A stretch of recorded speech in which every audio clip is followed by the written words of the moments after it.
ഇതിൽ നമ്മൾ നോക്കുകയാണെങ്കിലേ logarithm book എടുത്തില്ലേ, ഇപ്പം നമുക്കൊരു സംഖ്യ കിട്ടുന്നു 112.5 എന്നും പറഞ്ഞ് കിട്ടുന്നു. അപ്പോൾ 112 എത്ര ഡിജിറ്റ് ഉണ്ട്? ഇത് 1 2 3 ഡിജിറ്റ് ഉണ്ട് പോയിൻറ്റിന് മുമ്പ്. അപ്പോൾ നമ്മൾ ആദ്യം ഒരു 2 എന്നും പറഞ്ഞുകൊണ്ട് എഴുതുന്നു, എന്നിട്ട് പോയിൻ്റ് ഇടുന്നു, എന്നിട്ട് പിന്നെ ബുക്ക് എടുക്കുന്നു, എന്നിട്ട് 11 നോക്കുന്നു. ആദ്യം 11 ഇവിടെ കണ്ടില്ലേ, ആ 11ൻ്റെ നേരെ 2 എത്ര 0492. അപ്പോൾ നമ്മളത് എഴുതണം ഇവിടെ 0492 എന്ന് എഴുതിയിട്ട് പിന്നെ 5 പോകണം. അങ്ങനെ 5 പോകുമ്പോൾ എത്ര 19 കൂടി നോക്കണം. അപ്പോൾ 9 2 11, 9 10 1 11, 4 1 5 0. ഈ 0 കളയാൻ പാടില്ല, 0 മസ്റ്റായിട്ടും കൂട്ടണം. എന്നിട്ട് ഈ 2ൻ്റെ അപ്പുറത്ത് 0511 എന്നും പറഞ്ഞ് എഴുതണം. മനസ്സിലായ? ഇതിപ്പോൾ 4 ഡിജിറ്റ് വന്നതുകൊണ്ട് 3 ഡിജിറ്റ് ഉള്ളെങ്കിൽ നമ്മൾ 112 മാത്രം ഉള്ളെങ്കിൽ നമ്മൾ ഈ 2 0492 മാത്രമേ എടുക്കുകയുള്ളൂ. ഒരെണ്ണോട് കൂടുതലുള്ളതുകൊണ്ട് അതും കൂടി ചേർത്ത് കൂട്ടി എഴുതുന്നു. മനസ്സിലായ?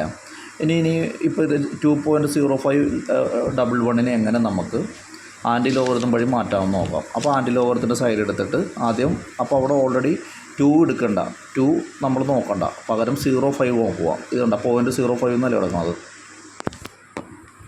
അപ്പോൾ 0.05 നോക്കുക. 05 എത്ര കിടക്കണത്? 11 22 അല്ലേ?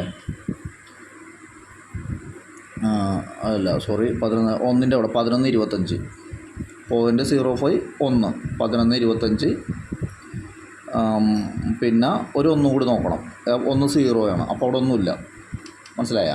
അപ്പോൾ നോക്കിയേ, നമ്മൾ ആദ്യം 112 എന്നിട്ട് ഈ 2 നമുക്കിവിടെ കിട്ടിയേക്കണത്. അപ്പോൾ 2 എണ്ണമെങ്കിൽ +1 3. അപ്പോൾ 1 2 3 ഡിജിറ്റ് കഴിയുമ്പോൾ പോയിൻ്റ് ഇടണം. മനസ്സിലായെന്ന് വെച്ചാൽ നമുക്ക് കിട്ടിയത് 11 25 നമ്മൾ 3 ഇവിടെ 2 ആയതുകൊണ്ട്, ലോഗരിതത്തിൽ 2 ആയതുകൊണ്ട് നമ്മൾ ആൻറ്റി ലോഗരിതം കാണുമ്പോൾ 1 2 3 ഡിജിറ്റ് കഴിഞ്ഞിട്ട് ഒരു പോയിൻ്റ് ഇടുന്നു. അപ്പോൾ നമ്മൾ ചെയ്ത് നോക്കി അതേ സംഖ്യ തന്നെ തിരിച്ച് കിട്ടിയണ്ട. ഇതാണ് സംഭവം.